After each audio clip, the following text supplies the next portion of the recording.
Oh yeah, so I will Okay. be chairing this session. Well, we start with a wonderful panel of two speakers, a great lineup. First of all, Michal Ben Horton, who has a background in German studies, comparative literature, and also music. She's currently the head of the Department of Comparative Literature at Bar-Ilan University, where we're all gathered now in some kind of way. Her research interests are modern Jewish, Israeli, and German literature, memory, poetics after the Holocaust, aesthetic representation, and critical theory. Her most important monograph from 2016 is Musical Biographies, the Music of Memory in Post-1945 German Literature, which is, I think, a combination of these various research interests. She has also been recipient of multiple grants and fellowships in Israel, but also abroad in the US and in Germany. And I also saw the Zentrum für Literaturforschung appear in her biography. And this is something we will return to at the very end of today's session, I think, but that's a cliffhanger. So she will be talking about a book that wasn't part of the mandatory readings for the webinar, but it's well known, I think, because it has been translated in many languages.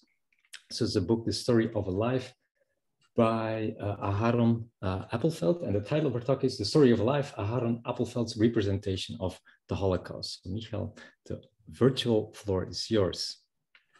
Thank you very much. So I'll try to share, let's see.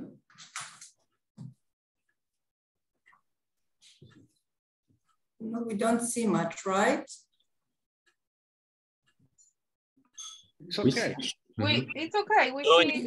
Yeah, you see, because I don't, but if you see, it's fine. Yeah. So you have the title of the presentation, right? Okay, right. Good. Okay. So I'm going, my apologies, I'm going to read out because otherwise, and Erga knows it all too well, I forget the timeline and then it's too bad. So I'll just start and later we'll be happy to answer questions. ראיתי את שמו של אבא ברשימה בסוכנות. That's the text you have. I'll read it in Hebrew and then I'll go back to English. ולא ידעתי אם זה אבא או לא. שאלתי איפה הוא נמצא, אמרו לי שהוא במעברה בבאר טוביה. בבאר טוביה אמרו לי שהוא עובד בפרדס. אני הולך לפרדס ושואל איפה הוא. אומרים לי, בעץ ההוא. אני רואה סולם ועל העץ עומד יהודי זקן מאוד. הייתי כבן 30, כבר סיימתי את לימודיי באוניברסיטה, והוא היה למעלה מ-60. אני פונה אליו בגרמנית ואומר לו, הרב אפלפלד. והוא יורד מן הסולם, מסתכל עליי, ולא יכול להגיד מילה אחת. ורק דמעות שוטפות אותו. ובמשך יום שלם הוא לא יכול להוציא הגה מפיו, רק איזה בכי היום. הוא לא אומר לי שהוא האבא שלי, אני לא אומר לו שאני הבן שלו. עד היום אני לא יכול לעשות מזה שום דבר. Aharon Appelfeld tells this story in an interview he gave in 2000. The encounter with his father was never discussed before. When trying to explain his silence about the event, Appelfeld reveals, and I quote, "It brings me to tears. It's not something I can touch. I cannot, not yet. Maybe in 20 years, we will be able to touch this fire." End of quote. The incapability of speaking about traumatic experiences is widely explored and researched in various academic and non-academic fields. As we know, it plays a central role in the discourse which emerged in the second half of the 20th century regarding Holocaust literature and representation. It seems that Appelfeld translated this experience into a whole body of literary work.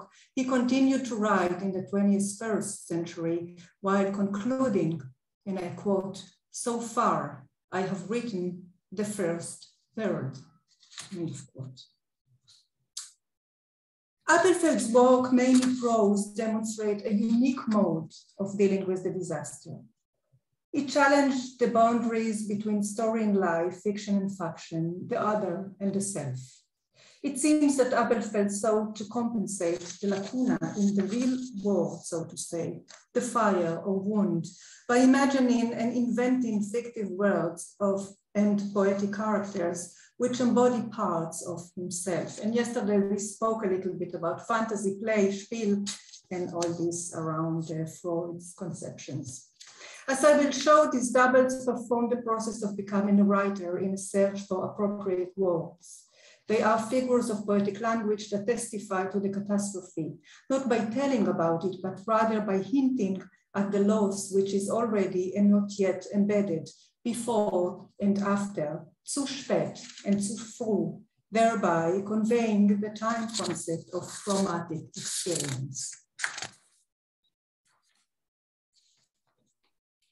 Aharon Appelfeld was born in 1932 near Chernovitz, Romania. He experienced the Holocaust as a young boy. At the beginning of World War II, he lost his mother, and he and his father were exiled to Transnistria in Ukraine. After they were separated, he wandered from village to village across the Ukraine with various groups of displaced persons. Appelfeld reached Israel at the age of 15 as part of Aliyat HaNoar, the Jewish agency for Israel's Youth Aliyah department, where he began his formal education. After serving in the Israeli army, he studied Hebrew and Yiddish literature at the Hebrew University of Jerusalem. He began writing and this career while he was still a youth. His first poems were published in newspapers between 1954 and 1955. And in 1959, his first story appeared in the journal Gazette. Appelfeld was the most prolific author whose writings reflected his experiences as a youth during the Holocaust or as a young Holocaust survivor in Israel. Until his death in January 2018, he wrote extensively, including short stories and novels, autofictional prose, and memoir. Literary scholars and critics explored Appelfeld's prose in the context of the Holocaust and the catastrophe of the Second World War. For instance, Hillel Barzel from Bar-Ilan was among the first scholars to suggest a typological reading of Appelfeld's representation of the Holocaust. Dan Miron and Gershon Shaked pointed out the complex relation, real and surreal, allegorical and literal, of Appelfeld's work to the historical events. Yigal Schwartz, for his part, discusses Appelfeld's ethical approach of representing the Holocaust. According to Schwartz, Appelfeld's work connects the individual lament, a modernist form of romanticism, and the tribal eternity. On the one hand, it is described as an experience of enormous loss. On the other hand, the Holocaust is described as an experience of mighty revelation. Here, the domain of horror, and only here, creates a deep connection between the individual and the tribe. According to Emily Budik, because it is fiction, Holocaust fiction challenges the tradition of writing about this event rather than as history, documentary, or memoir. Focusing on Appelfeld's case, she claims that his fiction also fails to provide extensive detail and contextualization concerning the catastrophe in Europe. Instead, it is highly lyrical, virtually poetic, a kind of prose poem. Budik refers to Appelfeld's tendency to circle around, hint at, suggest, signal toward the major sides of suffering and violence rather than represent them directly. In this respect, she alludes to Alan Mintz, who claimed that everything having to do with what the French call the concentrationary universe is left out, before, after, parallel to, yes, anything but the thing itself, especially after, as if to say that a catastrophe can be known only through its survivors and its survivors. The author, however, rejected the label Holocaust writer. In his 1999 memoir, The Story of Life, Sipur Chaim, he writes, "I was a child during the war. This child grew up, and all that happened to him and within him continued into his adulthood. the loss of his home, the loss of his language, suspicion, fear, and inhibitions of speech, the feelings of alienation in a foreign country. It was from these that I wove my fiction. Only the right word can construct a literary text, not subject matter. In this memoir, probably the most personal text Appelfeld ever wrote, he described his path into writing. While physically walking the land in Nahalal, an agricultural village, he began to write Hebrew by copying the biblical letters. He describes the acquisition of the new language as a painful process of losing German, his mother tongue, and as part of this process, a deep feeling of guilt that was expressed in symptomatic stuttering. Emigration to Israel after having survived the Holocaust is experienced as an irreparable rift for the writer who is traumatized by the war and haunted by the murder of his mother. Appelfeld walks through this trauma in his fiction by bringing to life the old world of his parents and his grandparents and of Jewish experience before and after the Holocaust in both Europe and Israel. As opposed to Nahalal, where he first started to write Hebrew, Appelfeld writes about the Carpathians, his grandparents' homeland.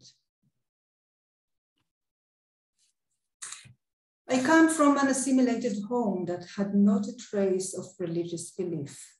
There was plenty of serenity and attentiveness, and we all treated one another with sensitivity, but it was all done on a rational basis. Formal religion was thought to lack real feeling. It was considered vulgar and ill-conceived.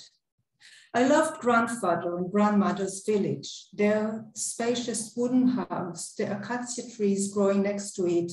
There was a mystery in everything. It was not surprising that I felt that God dwells only in the countryyard. In the village, I would walk with grandfather to the synagogue, listen to the prayers, and gaze at the wooden lines above the ark that housed the Torah scroll. In reviving not only the assimilated secular world of his parents, but also the religious world of his observant grandparents, Appelfeld replaced himself outside the hegemonic culture that was emerging in the formative statehood years in Israel.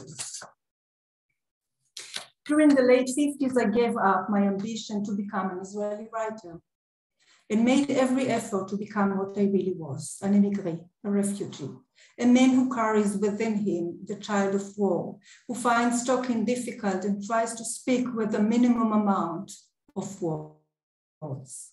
This effort culminated in my first book, Smoke, Ashan, which appeared in 1962. Moreover, in the interview I opened up with, Appelfeld talks of modern Hebrew literature as being highly verbal, a literature that prefers the telling mode of narration to that of the showing. For Appelfeld, this preference demonstrates a non-aesthetic principle, whereas he associates the telling with the long-winded, redundant debate of the Midrash. The showing is demonstrated for him in the biblical text. In his own literary work, he looks for an appropriate mode of presentation.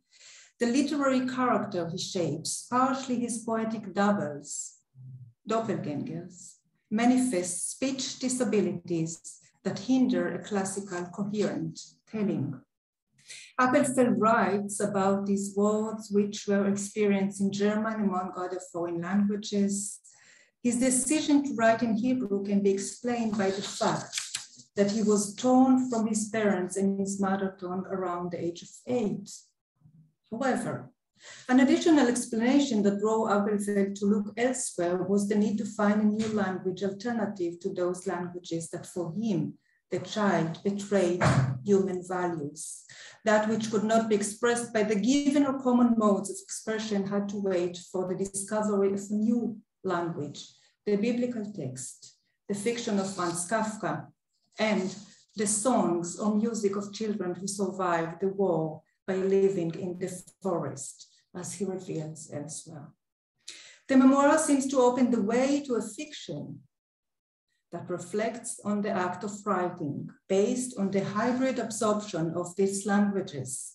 This includes the critical approach regarding the hegemonic culture in Israel since its foundation, which reverberates with the call, forget the diaspora and root yourself in the present.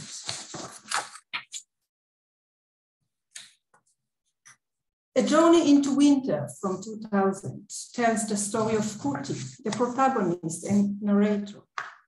His parents died when he was a child, and at the age of 13, he departs from his adopted mother. Kuti, who intends to become a writer, suffers from a verbal impediment. I quote, "In gloomy moments, it seems to me that my stuttering is not limited to speech only. My writing stutters as well." Despite his serious speech handicap, Kuti manages to work at a resort hotel that caters for those who have come to seek the wisdom of a rabbi, whose advice Kuti himself has sought concerning his stammer. The cure given to Kuti consists of the Hebrew letters of the Jewish prayers, which the young boy is told to write every morning, afternoon, and evening. The act of Hebrew writing becomes a ritual that reverberates with the sacred words of God. Write in clear letters and check that you haven't left any letter out. Thus will your prayers be entered with those of the Jewish people. Later, the rabbi explicitly identifies Kuti with the figure of the biblical prophet, calling him Moses and mentioning the 10 Commandments. As the war approaches, he and the other workers and guests at the hotel band together to mount an armed resistance to the Ukrainian and German armies, at which point he begins to lose his speech impediment. The stuttering, however, is engraved in the poetic language itself. Kuti's speech impediment are conveyed not only thematically, but also at the structural level of the text. The stuttering narrator tells a story of the people who flee from the mountain as the soldiers are closing in. Precisely because they have nothing to lose, this narration sticks to maintain, it flows, refusing to give way to the loss entailed in verbal language. By combining the old with the new traditional figures and innovative poetics, Appelfeld seeks new modes for expressing the catastrophe, embedding theological tropes such as the revelation associated with the biblical prophet or the sounds of Jewish liturgy, thus exemplifies how the transcendent is revealed in the aesthetic realm as a mode of walking through the historical trauma. Explicit exploration of the testimonial language can be found in the novel Suddenly Love from 2003, as demonstrated by Ernst, who identified with Adorno. There were years when he didn't talk about it at all. He was convinced that writing about the Holocaust was impossible, forbidden. He found firm supporters for this opinion. The philosopher Theodor Adorno, for example, claimed that writing poetry after Auschwitz was barbaric. Ernst accepted this without challenge. Ernst, a 70-year-old Red Army veteran from Ukraine, arrives almost by accident in Israel after World War II. A retired investment advisor, he lives alone and spends his time laboring over his unpublished novels. Irena, in her mid-30s, is the unmarried daughter of Holocaust survivors who has been taking care of Ernst since his surgery 2 years earlier. Hunted by the past, Ernst fails to pursue his writing and seems to have lost the will to live. Ernst struggles to write. While confronting the demons of the past, life and writing merge. It's hard for Irena to understand whether Ernst is talking about his life or about his writing. His writing preoccupies him no less than his life. Over the past few days, she heard him murmur, facts, facts, and not descriptions. An overabundance of details only blurs the point. The prose of the Bible has to be a model for any writer. At some point, Irena tells him of a dream she had in which he and his grandfather were praying. Aaron's response exposes that which can no longer be repaired. His father, who lost the ability to pray, passed on his muteness to his son. This silence embedded in the son is transformed in the aesthetic realm of the son's poetic writing. There and only there does the son seem to encounter his grandfather's lost prayer. At night, Irena dreams that they are walking together in the Carpathian Mountains. When did I become so closely acquainted with this place? After all, I was never there. She's amazed. Aaron smiles and says, we were born here. Because of some mistakes, we are driven from this paradise and cast to exile. But finally, the mistake has been corrected, and we have returned to the place where God and man dwell together. And soon we will come to the sanctuary. The sanctuary? Irena asked in surprise. You have nothing to fear. Grandfather's house is his sanctuary. There is no altar. No one makes sacrifices. It's just the gateway to heaven. Eventually, Aaron finds his way into writing by reviving the lost culture of his grandfather. This alludes to modern process of secularization inherent in the emergence of the Jewish national movement. Appelfeld transforms into his poetic stuff, which is lost through these processes, using words of mystic connotation, wonder, reveal, angels, prayer, magic, sanctuary. Like awakening from deep oblivion, the recall of Jewish religiosity is by no means going back. Rather, this is a process of integrating the old with the new, as the sacred is conveyed through the aesthetic realm of the modern Hebrew literature. For Appelfeld, this is the only way to bear witness to the disaster. He formulates what is initially conceived as an impossible connection, the horror of the Holocaust perceived as a deep religious experience.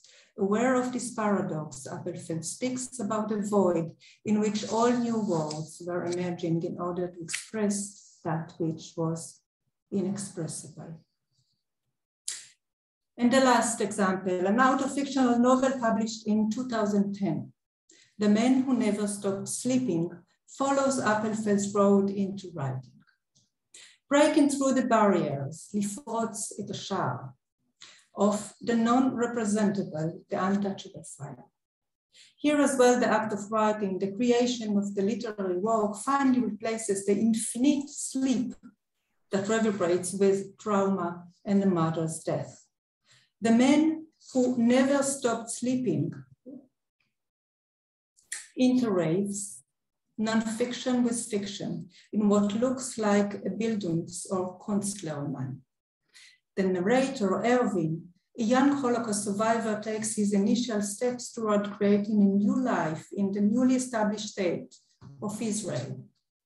Ervin doesn't remember much about his journey across Europe when the war finally ended, because he spent most of it asleep, carried by other survivors as they emerged from their hiding places or were liberated from the camps and made their way to the shore of Naples. As he struggles to stay awake, Ervin becomes part of a group of boys being trained both physically and mentally by an emissary from Palestine for life in their new home.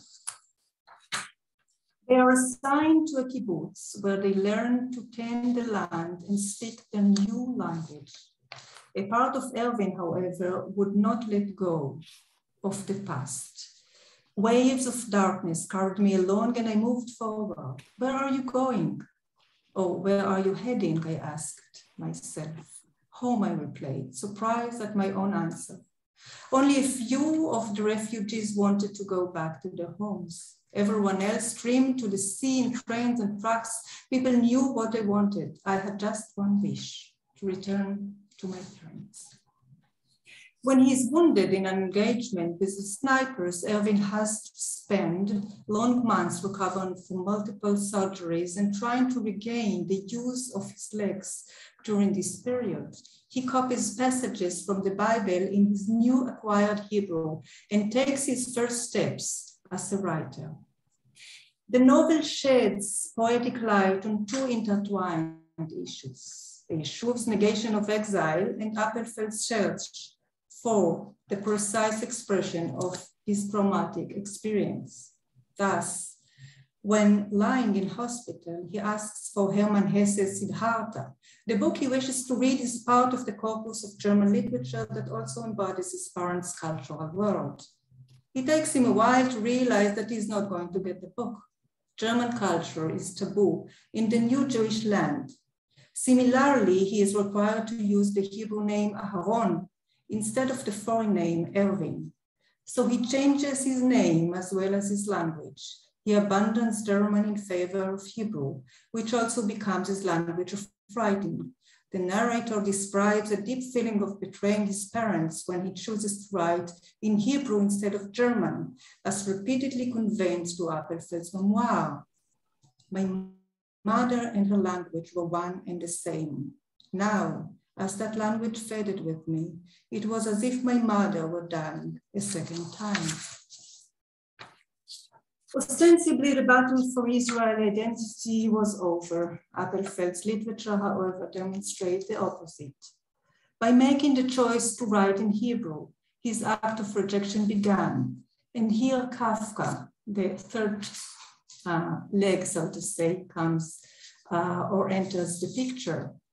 In relating to the limitation of language to be a witness to catastrophe, Appelfeld returns to Kafka, calling the later savior, who endowed him with new words rather than old speech that betrays.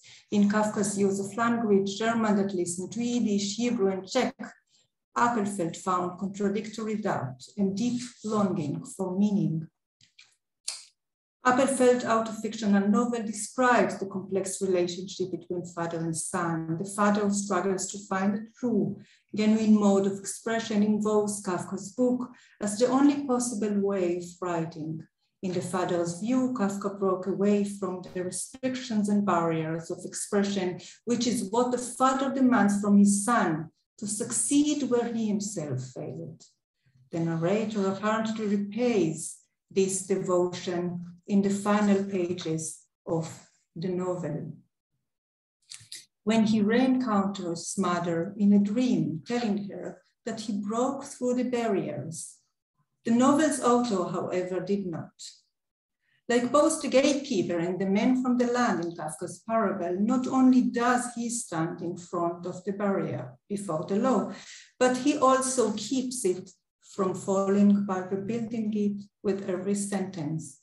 The barricades, a foreign element that he inserts into the wheels of Israeli canonic literature. And 1 minute of conclusion, Holocaust literature in the 21st century, our project topic. What does this mean for authors of the first generation of Holocaust survivors? Is there any difference in their way of writing throughout the years? What are we looking for when returning to these works? Moreover, when thinking about paradigm shifts, the ethical turn, the epistemic turn, how, if at all, it is reflected in the literary works we choose to explore. In the fictional autobiography from 2010, Appelfeld continues to express the pain inherent in horrific experience as a Holocaust survivor. However, this personal lamenting voice cannot be separated from an uncompromised account regarding collective processes, cultural and political, in the present.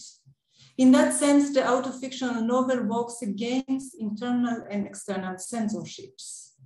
This poetic life story is also a story about the life of writing. They combine between the dream work of the narrator who keeps talking to the dead and his daily struggling for survival. Writing about the unspeakable thus reveals transitional spaces in an ongoing process of walking through trauma. This writing connects both Europe and Israel, past and present, tradition and avant-garde, the dead and the living, through the voice of the double, the other, which never entirely infused with the self. And I conclude with another interview. I do not believe in great messages. I know that in our days, a lot of writers become politicians. But imagine Bach, a politician. Imagine Bach as a politician. With Bach, you should sit and listen to him. The melody comes into you. You feel Bach in your hands and legs. You become full of Bach. This is not a message. If I give you a book, read it, be close to it, connect to the people that are in this book. This is what I'm doing. And I've done this for 55 years. And I'm still at the beginning.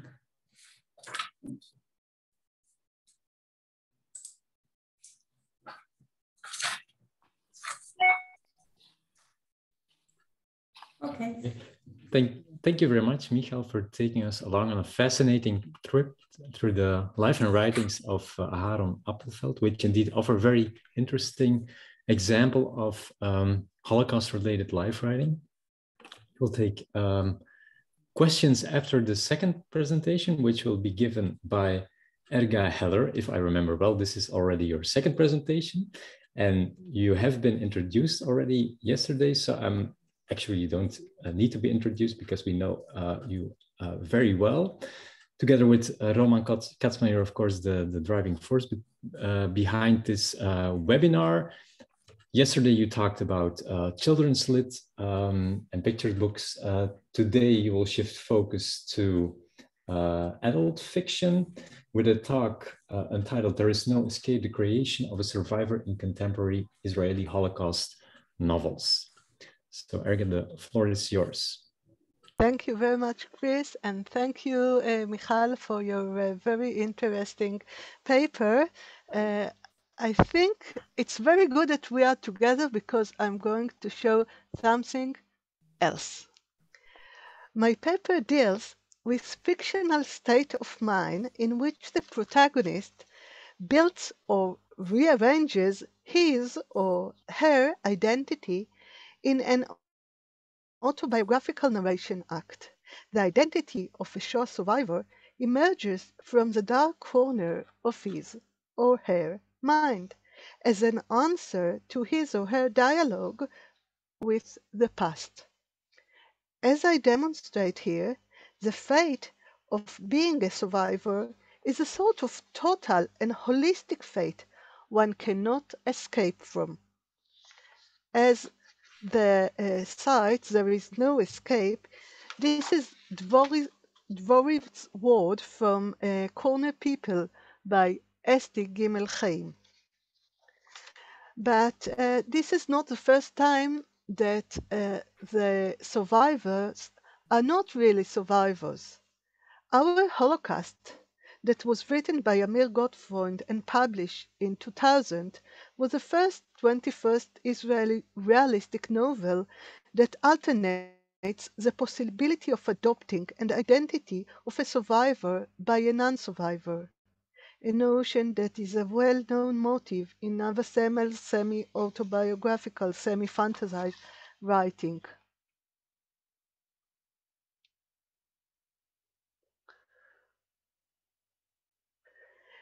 In this comparative literary study, I wish to analyze and compare 3 Israeli novels about the Holocaust.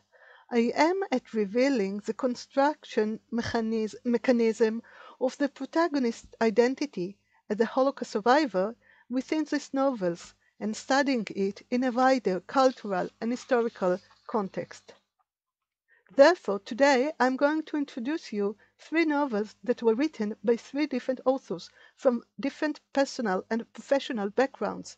Although the 3, Gili Lotovic, Esti Gimel Chaim, and Ishai Sarid, are known authors that published their books in 2 of the largest Israeli publishing houses, Am Oved and Yediot Sfarim, Yediot Books, one cannot ignore the metatextual activities, which I'm going to mention briefly. The author, Gili Lotovic, was born in Bnei Brak, close to Tel Aviv, in 1965, to a family of Shoah survivors from Poland. His first novel was published in 1997. Wedding Pictures was published in 2006, and it is the third of his 4 novels. In 1988, Lotovic and his 2 associates founded a well-known company, an international learning technology company, Compedia in English, in which he serves as a CEO till the present. Lotovic is also an activist against anti-Semitism and Holocaust deniers and a community volunteer. Wedding Pictures introduces an old widow by the name of Erga from Ramat Gan. Ramat Gan, Bnei Brak, Tel Aviv are all very close cities. So Erga from Ramat Gan, she and one of her boys were the only survivors of a small Jewish-Polish family, but they do not use to talk about their previous lives. Although Erga lives in Israel for almost 40 years, she does not speak Hebrew correctly, and she cannot read Hebrew at all. Actually, she cannot read anything at all. At the present, she is retired from a job as a dressmaker and enjoying a regular visits at the nearby hairdressing salon. At the present, the year is 1993. This is after the Gulf War. Her only son lives in the United States with his wife and children. One day, a young man she doesn't know knocks on her door and tells her he is the son of her allegedly dead husband and his second wife of the husband, meaning that her husband is not dead at all, or not dead yet. His son knows that his father, her former husband, wishes to see her before his death. Erga decides to travel via public transportation to Kfar Saba, where the old man, her husband, who suddenly survived the Holocaust, lives. She takes a local bus, where she meets a young Israeli war widow, Maya. Maya, a history student, likes Erga and decides to join her in a ride from Ramat Gan to Tel Aviv and from there to Kfar Saba, and accompanies Erga to an emotional and frightening destination. Erga and Maya talk about their lives, loves, and past dreams. Erga reconstructs for the first time in her life her pre to post Shoah memories, struggling to survive and supporting her child. Erga shows Maya her only souvenir from a pre-war marriage. 2 old pictures, tmunot chatuna, wedding pictures, she always carries with her. After arriving to Kfar Saba, Erga goes to the old man's house. She recognizes him as her husband, but decides to return home with Maya without telling nothing. The story ends before she is coming back to her home. It ends in a strange cafe, while Erga is thinking about coming home and teaching Maya how to cook a Jewish-only dish, kreplach. The author, Esti Gimel Chaim, was born in Jaffa, very close to Tel Aviv, Israel, in 1963, and lived in Haifa in her childhood. Chaim is a daughter of Shoah survivors from Hungary. Yesterday we heard a Tamar Meir story about Hungary. Today is Esti Gimel Chaim. She used to be a theater actress in Teatron HaKameri in Tel Aviv. She teaches creative writing in Seminara Kibbutzim College and published her first book in 1997. Till 2020, she wrote and published 6 novels and books. Corner People is the 5th of them. As a general, she writes semi-autobiographical text. Corner People is told by a first-person narrator, its protagonist, Dvori Stern. Dvori lives in Haifa. Dvori is the only member of a family that is still alive, except for a brother who left Israel and immigrated to the United States. Dvori lives in an old family apartment, and she is a literature postgraduate student and unfamous author and journalist who prints her stories over an old writing machine. She was given to her bat mitzvah, her 12th birthday, by her most beloved aunt, Aunt Esther. Esti is actually Esther, and in the story, her most beloved aunt is called Esther, like herself. Dvori was born in Israel to a Jewish Hungarian family that survived the Holocaust, like the author. She grew up in a noisy and crowded home, not like the author, full of people, full of food, dinners, and suffering. Dvori tells the readers that her life story, her life story from early childhood to the present, which is supposedly the 90s. At the ending point of the plot and the story, Dvori provides a shelter to a thick, frightened, but violent jackal. She locks it in her old childhood bedroom against her neighbor's will and thinks about buying a computer. All over the text, even while referring to her Israeli childhood, Dvori describes her memories and dreams as memories and nightmares of a camp survivor. But at the end, while she acts as irrational rescuer, her fixed point of view starts to crackle, starts to change. Yet the open closure does not enable the readers any clue about her future. I'm reading now from the end of the novel from Sarah Friedman's translation, unpublished translation into English. Summer twilight condenses at the window. The walls rustle, cannot be heard from the street. Go out, Esther Nieni calls from within me. Buy yourself something new. Move yourself to the door. Maybe I will buy a computer after all. We will see what she's doing.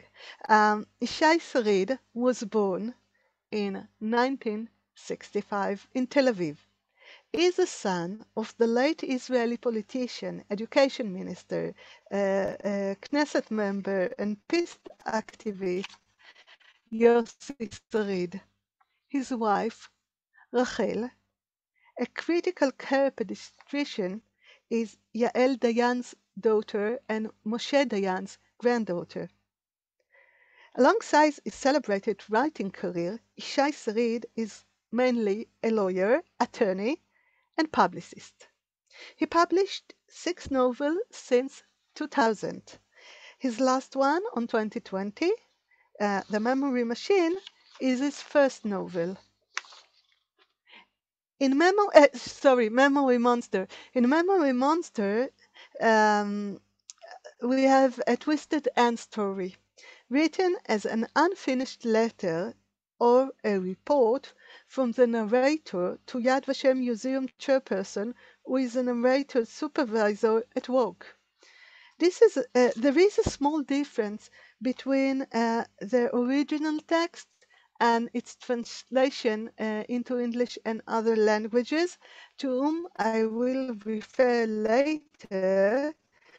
But the main thing is that the Hebrew version, the original version, is totally an open ending test, and the other translations are a sort of closed ending text.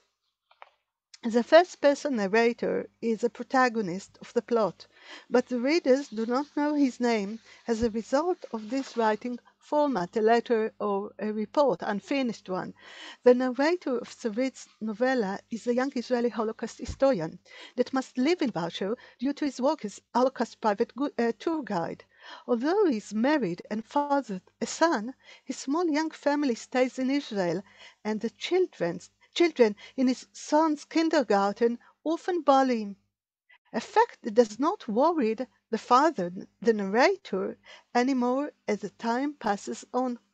The narrator also has a sided job as a consultant to a computer game company that develops a virtual concentration and death camp game in which the players can choose a character from a variety of characters, like a Nazi officer, a policeman, or a Jewish victim, and run in this role the camp according to the job, a play that he learns to enjoy and becomes addicted to at the end, often taking on himself the Nazi's role. The narrator guides Israeli high school students, IDF soldiers and officers, and other Israeli to the Nazi death camps in Poland, and becomes ambivalent towards the Nazis, whom he called German, order and efficiency. He slowly admits that he became addicted to his touristic occupation, to the death sites and sites as well. Therefore, he rents an apartment in Warsaw and stays next to the historical and archaeological sites and away from home for longer and longer periods. One day, he is being sent to a special mission to accompany a German filmmaker, film director, and his small team and advises them during the camp tour. At that time, his appearance is changed a lot. He has a beard and more Jewish look than before. The memory monster causes him to act violently at a death camp. In this incident, he loses his temper and hits the German film director who works on a film about extermination of Jews. As you probably read the English translation by Yarden Gwinspan, I have to point out the different ending of the original text and its translations. The Hebrew version of the book ends with an open closure. This is the translation of the end, but in the English translation is the previous, it's a previous paragraph, not the last paragraph. That's when I gave the first blow, hard, right in his face. A bone cracked. Blood came gushing out of his nose. Then another one. She screamed. No stopping. Hard. Full force. It's what I have to do. But in the English translation, a closing paragraph written by Sarid was added, explaining the narrator's mental state and the title, The Memory Monster. This is the last lines, but know this, sir. The sir is the Yad Vashem Museum chairperson. But know this, sir, and with this I will stop pestering you. There is a monster out there. It is alive and waiting for its time to strike again. Look at me. It has bit into my flesh and haven't stopped bleeding ever since. The protagonists' self-conception as survivors develop alongside the construction of the past. They construct their past through truths, so-called truths, that they become aware to. For example, the civil status. The civil status plays a part in the survivor identity, whether by accepting the given fact that there are survivors, like the case of Erga, by copying others' life stories and fate, in the case of Dvory and the anonymous scholar in The Memory Monster. By presenting the protagonist in comparison to her or his doppelganger, the readers are able to comprehend her or his main drive to build herself or himself an identity of a Holocaust survivor. Although the protagonist's motives are different, achieving a friend or achieving a daughter in the case of Erga, imitating an aunt in the case of Dvory, or achieving a respectful career in the case of the Memory Monster's narrator, they all lead the protagonist to a darker past. In The Way to the Past, Erga, Dvory, and Savrit's narrator have to study themselves within a given hostile territory. For Erga, this is not a former life in the death and concentration camps.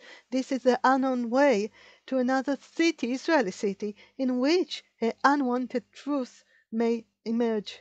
For Dvory, this is the family hidden secrets, and the long love story between her father and her beloved aunt, her sister-in-law. For the Shoah tour guide, these are the historical sites in Poland that erasing the limits between the present and the past, between the individual and the Jewish people as a collective, as a whole. The construction of the survivor identity is fully achieved at the closure of each one of the texts. Erga decides to live in peace with her status as a widow and as a survivor. Dvory is able to think about a new, independent stage in her life. She is a rescuer instead of the victim.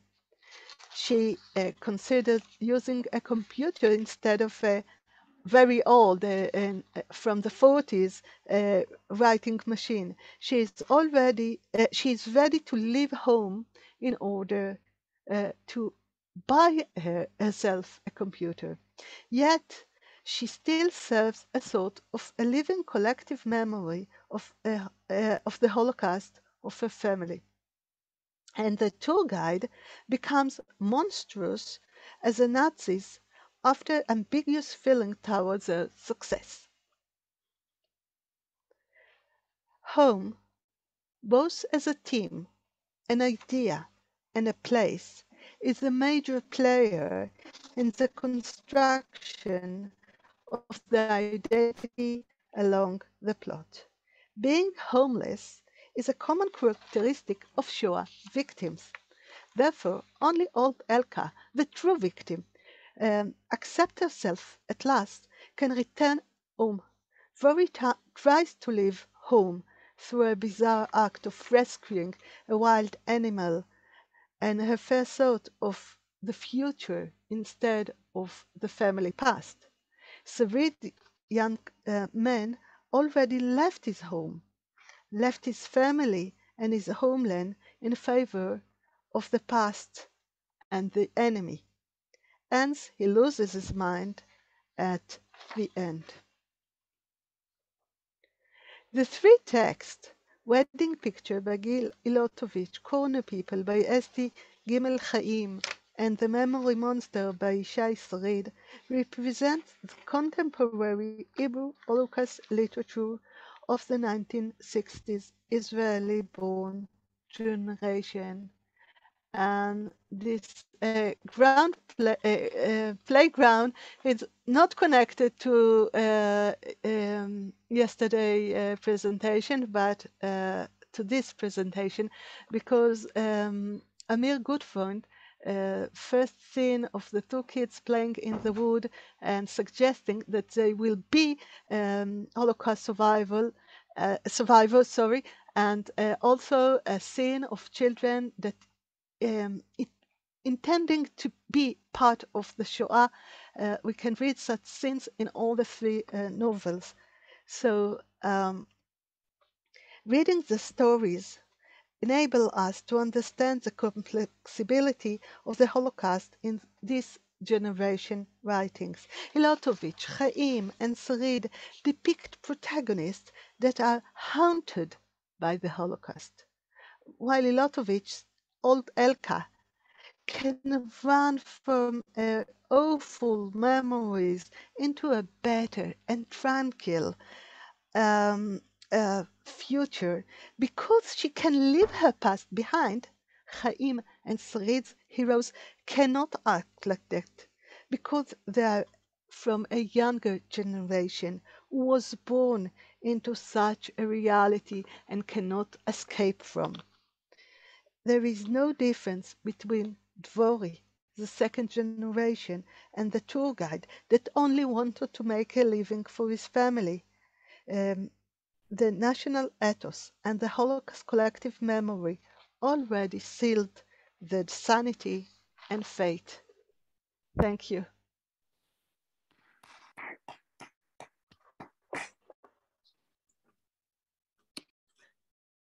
Thank you very much, Erga, for this full-fledged comparative analysis of three contemporary Israeli novels about Holocaust survivors, so to speak. So we had a very complementary set of presentations, I think, and I guess there will be a lot of questions, so please go ahead. Would like to break the ice?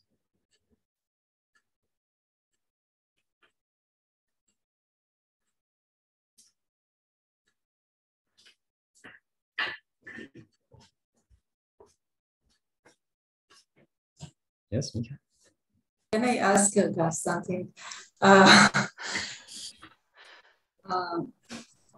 issue of the violence, and also because I think we, perhaps we touched it yesterday, but it seems to be very important in your lecture, especially the third case of Sarid, מפלצות הזיכרון.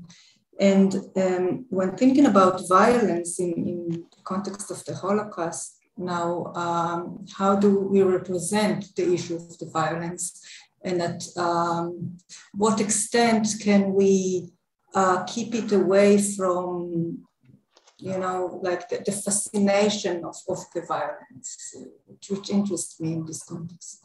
So like a critical reading of these texts. So I was wondering if you see it in the text of Sarid, and because he becomes the monster, right? So it's... I think the question of violence in Sarid is a general question because he's writing a lot about men of power, like Mossad people and the army people. So his hero here in the memory monster is a different hero. Is not a person of education nor of military or security. Is a weak person. And he just wants to make a living. He doesn't care if he writes about his doctorate about the Shoah or about another subject. He was paid to write on the Shoah, so he came in to the subject and thinks, okay, I can make another living of it. I can be a tour guide. I can consult this company and create a computer game. But he sees himself immune to the Shoah.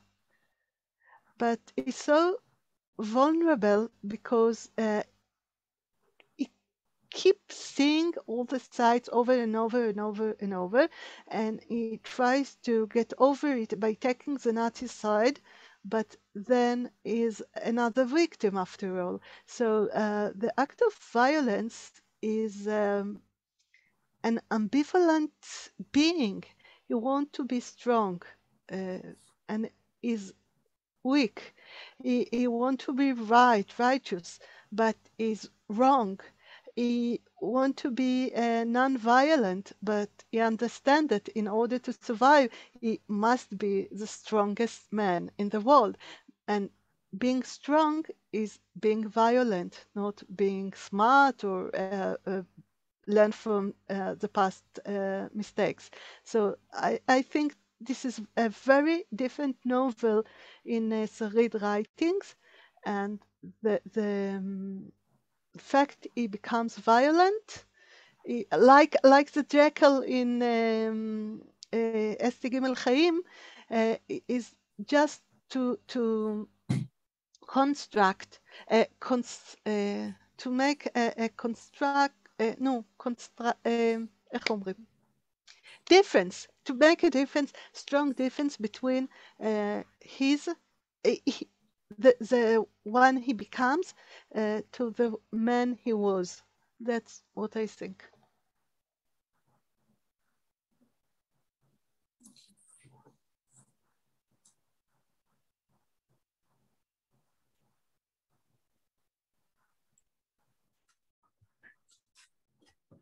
Marina?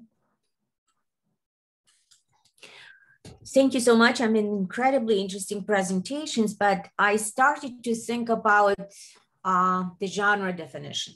So when we deal with autobiographical writing, so is it an autobiography? The first question, do we have limitations of the genre? And I have a couple of theoretical suggestions, I think, suggestions, ideas, I don't know, because I was thinking about the term that was suggested by Susan Henke in her Shattered Subjects about scriptotherapy. So that I believe, especially for the first text, for the Appelfeld text, so we really deal with the phenomenon of giving voice, fighting over stuttering. I mean, even artificial stuttering. So when the writer cannot verbalize his own ideas about his past experience, although the life is totally amazing. So, and I was thinking scriptotherapeutic approach to the act of writing is actually evident in all four authors that you discussed between two. I mean, you were talking about between four of you. So, and it is interesting that this, in both papers that you presented, this scriptotherapeutic mode of writing is evident in the generation of a survivor and in the generation that doesn't have their own memories. So they are the adopted memories that that they incorporated into their text. So, and the other thing that I was also thinking about, in the context of the genre definition, Marlene Kadar at the end of the 1990s suggested that we cannot talk about the clear genre of autobiography, that what we can do, we call this combination of adopted memories, someone else's memories. We talk about this multiplicity of descriptions, including someone else's voice in the narrative about your life. So, and we call it not autobiographical mode or not autobiography, but we call it life writing. And of course, this is a very complicated issue for languages like German and Slavic languages, because, well, how do you define life writing? In the past, I struggled with that as well. So what kind of word do you find in another language, not English, that is sort of very fit to create terms like this?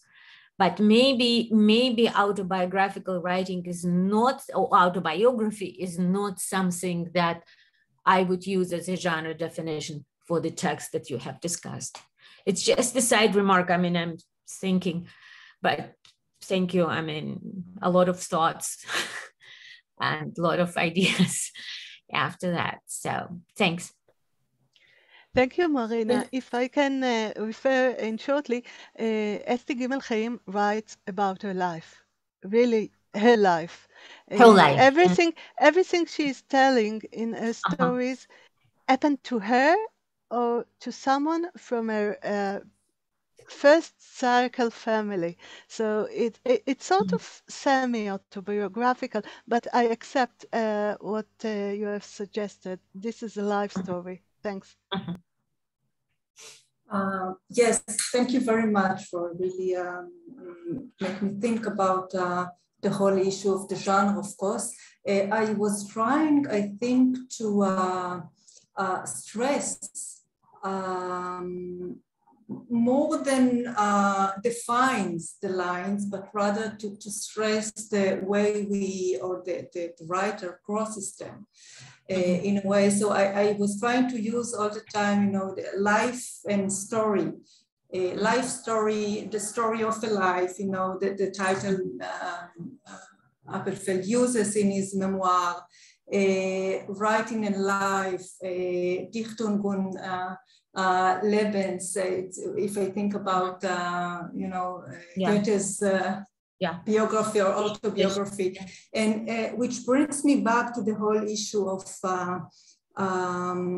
romanticism. Like, in a way, I think that we are talking about life stories, but for my opinion, I feel that sometimes, even in the case of Appelfeld, I had in my mind Kafka, of course, Frank Kafka, and I alluded to him in the writings of Appelfeld, which he alludes, so I was following him. But the whole question, what does it mean to write a diary? What does it mean to write a letter? What does it mean to write the fiction, a literary work? What are the borders, the lines that defines each text? And then you see all the issue of doppelgangers, yes, the doubles, that it's a mode of speaking through some kind of text. And in the case of Appelfeld, I think he uses these figures. It's kind of poetic or conceptual figures in order to find ways for expression. And therefore, of course, he's speaking about his life. You can use this therapeutic concept, but then again, after all, I believe it's the question of the aesthetic. Like for me, and even when we think about what Appelfeld tried to do with the question of the classical or the Jewish or the last tradition, it's been opened up time and again through the aesthetic realm. And there in this is the conjuncture for everything, I think. And it goes back to romanticism, right? What the connection or the line between life and art. It goes back to the question I asked yesterday.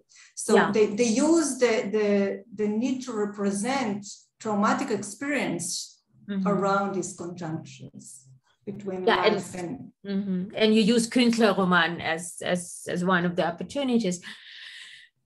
But if I may, God, I mean, the name escaped me, but it's it was in the 1990s. It was an interesting theory expressed by an American researcher of autobiographical writing who talked about the presence of writer in the text and writer of the text, referring to autobiography as a dialogic genre. So not monologue, but a dialogue between two representations within one text.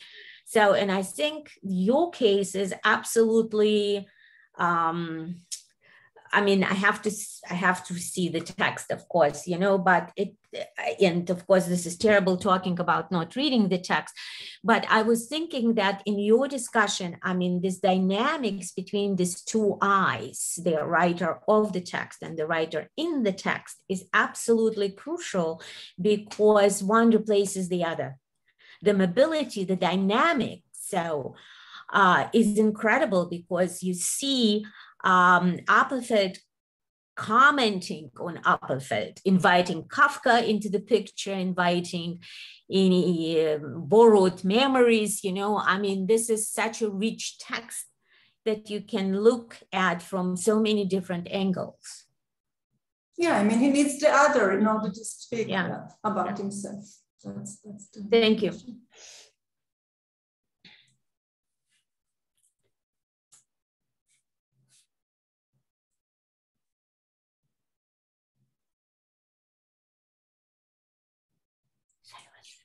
Okay, no more questions. Barbara, yes, yeah, I'd like to ask a question about the memory monster, but it comes back in my own presentation too. So maybe I take a preview, so to speak. But the protagonist's views on violence and defense and defenselessness, for instance, with regard to his young son in the kindergarten, who's bullied by others. I ask myself, and I ask you, if his views are referring to humanity as a whole. Is that violence is sometimes needed and is not something to be refused in order to survive, and that comes back in many moments in this novel, of course. So I'd like to know what you think about it, Erga. As a matter of fact, the first act of violence happened in the kindergarten. The narrator hits the children when he first sees that they bully his son. The first time is in Israel, and he stand in front of them and hit them. And the teacher at the kindergarten and the other parents are very upset of him about it.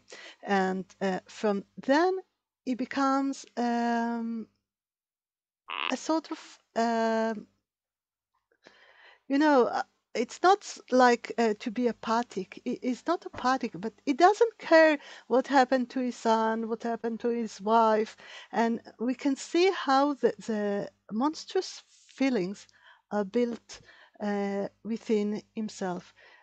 So he's violent in Israel and he's violent abroad. But being violent, to be Jewish and to hit a German in a concentration camp is very different from hitting children in a kindergarten. And he still has his monstrous characteristic, but he is changing. And if you see the violence from the beginning, you are not surprised by the end. I was not surprised, but I guess most of the readers are surprised.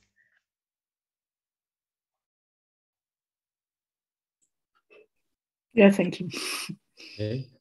Barbara, do you have a question? It's not a question, it's just a kind of remark, because I don't know the text discussed in these two presentations, but because of the discussion afterwards, I was thinking about or what Michal pointed in her presentation, this engagement of the reader with the text, and I think it's very important. And I was thinking in connection to what Marina said about the autobiographical pact of Philippe Lejeune. Maybe that's something which could be, I don't know, used in this genre discussions? Thanks. I believe so.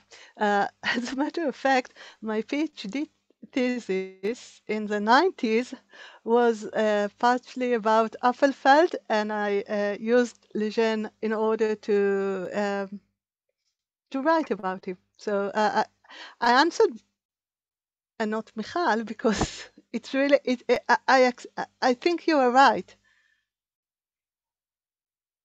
Where is Michal? I always just mute and unmute. Yeah. I didn't know you wrote about Appelfeld. But anyway, I remembered, I recalled Modiano, Appelfeld, אבנר, נו, מהקולנוע, הפנר, אברהם הפנר. Interesting. Yeah, thank you, Irena. I assume you're right. I mean,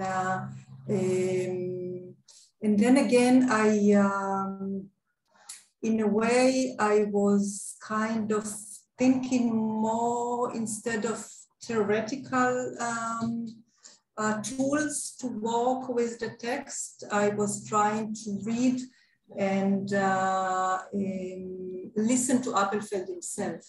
And that's also why I concluded with Johann Sebastian Bach, the musician, because actually what Appelfeld tells us, listen to the text. And we as scholars usually, we try to bring all kinds of theories in order to open up the text. And I do it myself. But sometimes not. So it depends. But I absolutely agree. So this kind of direction is quite important.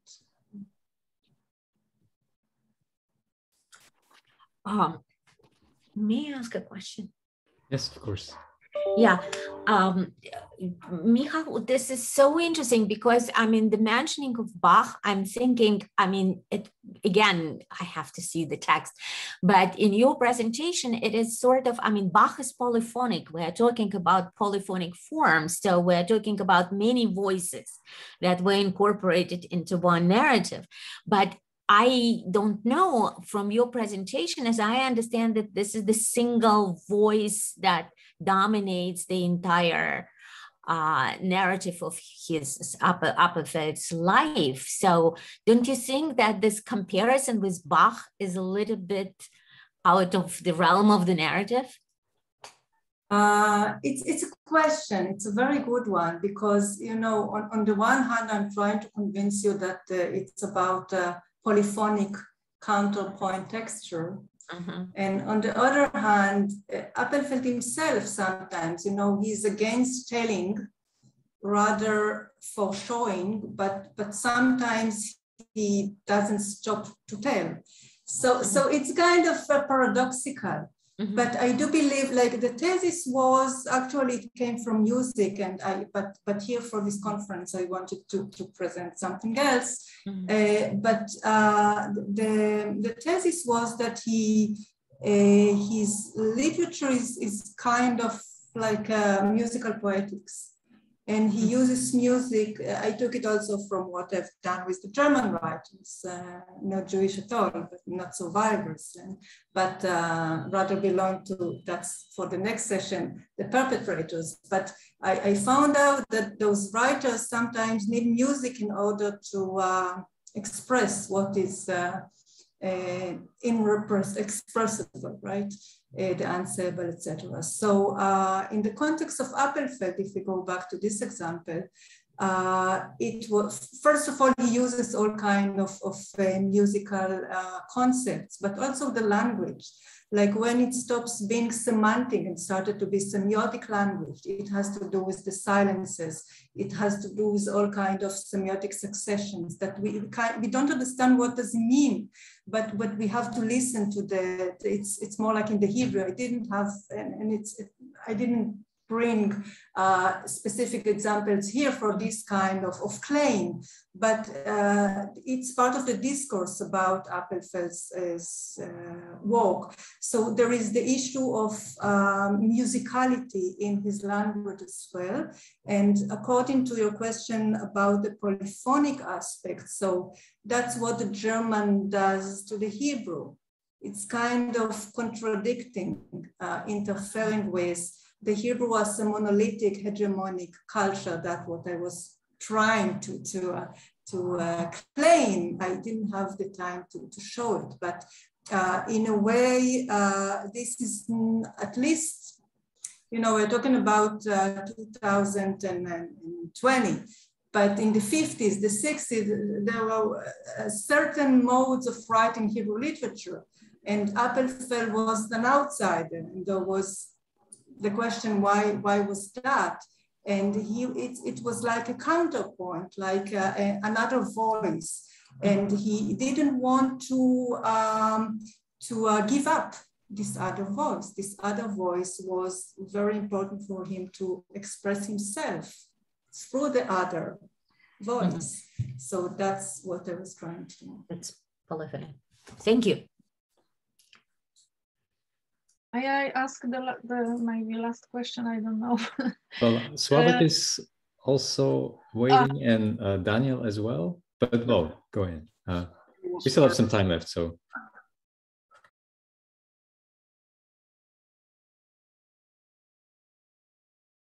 Daniel was first. Well, I don't remember, so please go ahead. Okay. First of all, thank you so much for very amazing, interesting presentations.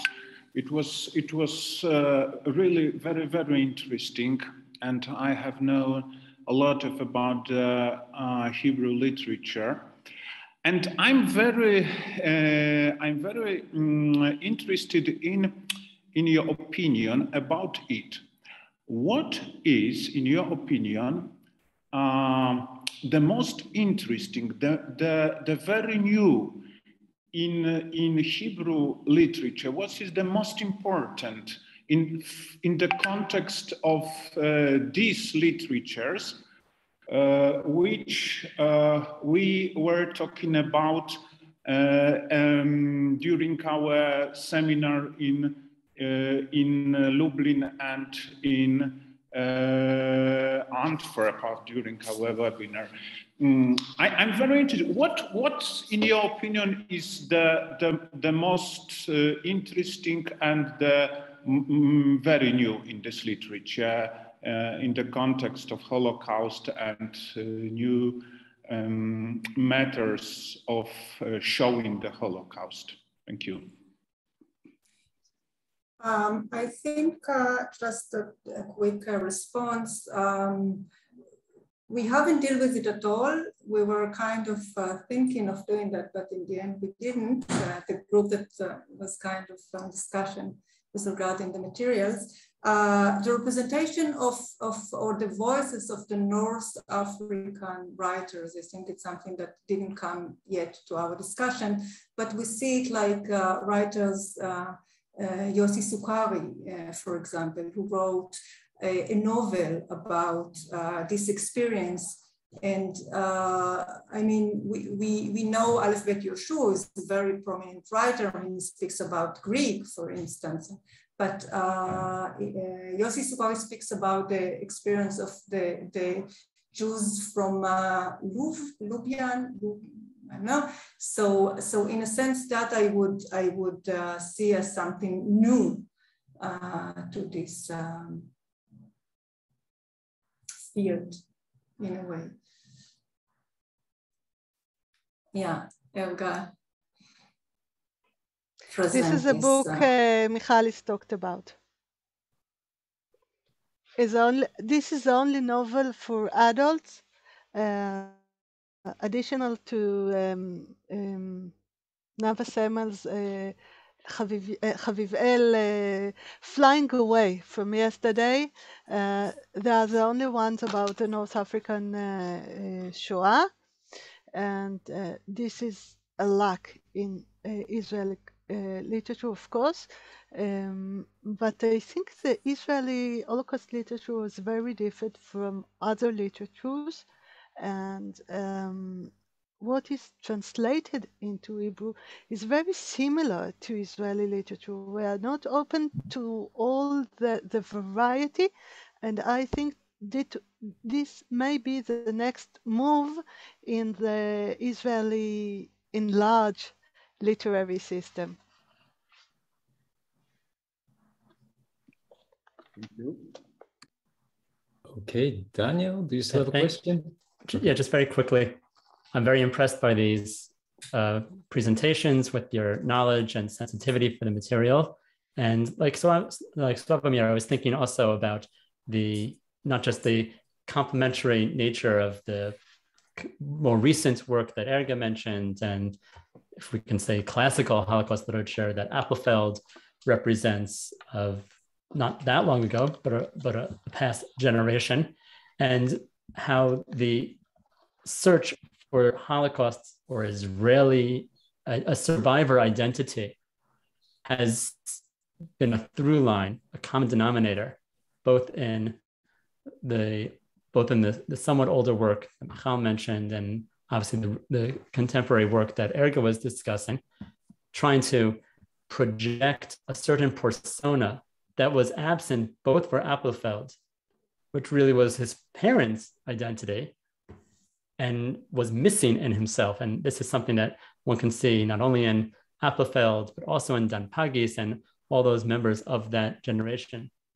And for contemporary Israelis, or certainly the Ashkenazi element of searching for something that is not really their identity at all, is likewise shared even with contemporary Polish Holocaust literature. The search, as you know, not only in literature, much in Bronas and Demoni, of trying to be possessed by this survivor persona, the idea that this is the compensatory element that is missing in the social fabric today, was something I found just very interesting. So that's just more of that's a comment. And I mentioned also to Erga that this is my wife, even during my wife translated another work that fits in exactly Shai Zeller's To Kill the Little Jew, which is exactly a very disturbing novel, which is exactly in this same idea of trying to inhabit the traumas of grandparents to compensate for what is missing today. And a final one sentence about that is more provocative, but this also exists in the Israeli-Palestinian conflict of that of course that the Palestinians are really the Holocaust survivors of today, and that this element of the compensatory element, the identification with the survivor, is part of that discourse and that conflict, as it plays out in culture, at least. Okay, Barbara, would you still like to jump in, or? My question is a kind of question which goes with the coffee, so maybe otherwise I would ask it in the coffee break, but let me ask this curiosity question, Erga. I don't know the text, but I only read an excerpt of Corner People, and there was this kind of expression, 1 hour in the morning is the hour of jackals. Is this a kind of expression in Hebrew, or is this just a finding of the author? Because I was very interested in this jackal motif in the book. That's why I wanted to ask it. From her early years, she is frightened by the jackals. And I don't know about her childhood in Haifa, but I can tell you, I live in the center of Israel, next to Tel Aviv, and in front of my house there is a field, and the jackals are awful every night. So every hour in the night is jackals hour, not just 1 o'clock. It's not. I understand. They. I wouldn't think it's a real problem. It's a real phenomenon in Israel. I just had one remark to Daniel, actually two. If we think about the compensation or also the violence, a much earlier example, I think it's and also very prominent, and we also didn't mention him, but David Grossman, if we think about his novel from 1987, I think, Ayen Rechava, See Under Love. So there he actually imagines the Chaya Nazi, right, the Nazi animal.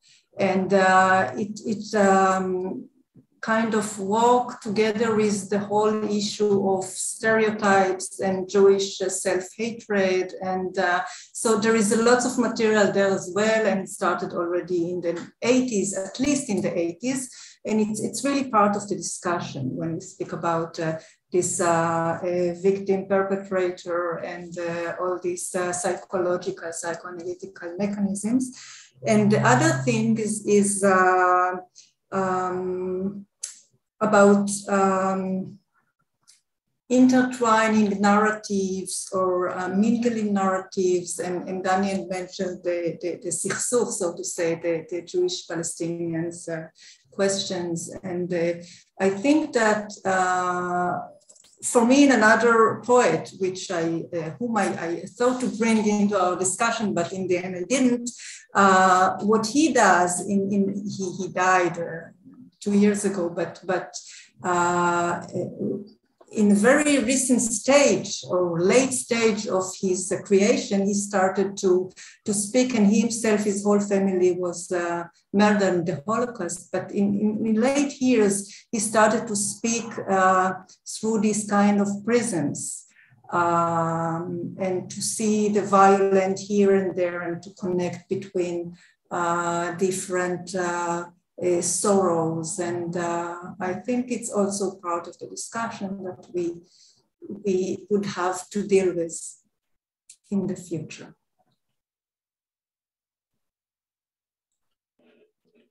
Okay, thank you very much. Well, we still have 10 minutes left, I guess, until the next session. Perhaps some of you are in desperate need of coffee, but perhaps I would like to bring in one more thing, perhaps also in order to change the perspective, because we've been talking now mostly about individual perspectives, the link with biographical experience or the lack of link with biographical experience, and all kinds of way to compensate for this lack. But I was wondering about the role of institutions in the strain of literature we're dealing with, because that was something that struck me when I was preparing for this seminar. It comes up, of course, in the memory monster, because, well, Yad Vashem is playing a very important role, but it also ties in, I think, with some of the children's books which we discussed yesterday, the way in which these books came into being, the role played by memory institutions in producing this kind of literature, the kind of people involved. There are academics, historians, who are now contributing to this new body of literature dealing with the Holocaust. This obviously relates to the Israeli context, but it can also apply, of course, to the Dutch context, the Anne Frank house. But Barbara yesterday referred to the Kazerne d'Ossin in Michal, and the whole story about this doll being exhibited and then leading up to this new story. So this is perhaps also something we could return to in one of the next discussions, if you think it's interesting. Okay, Slavik, would you like to respond to that, or? Okay. I think it's better that we'll have a short break, because Michal is the chairperson of our next session, and I guess she needed a little break. Coffee. Okay, so we have a 10-minute break for coffee, and then we'll start with the next session. So once again, thank you very much to all presenters, for all the people taking part in the discussion, and see you in 10 minutes from now.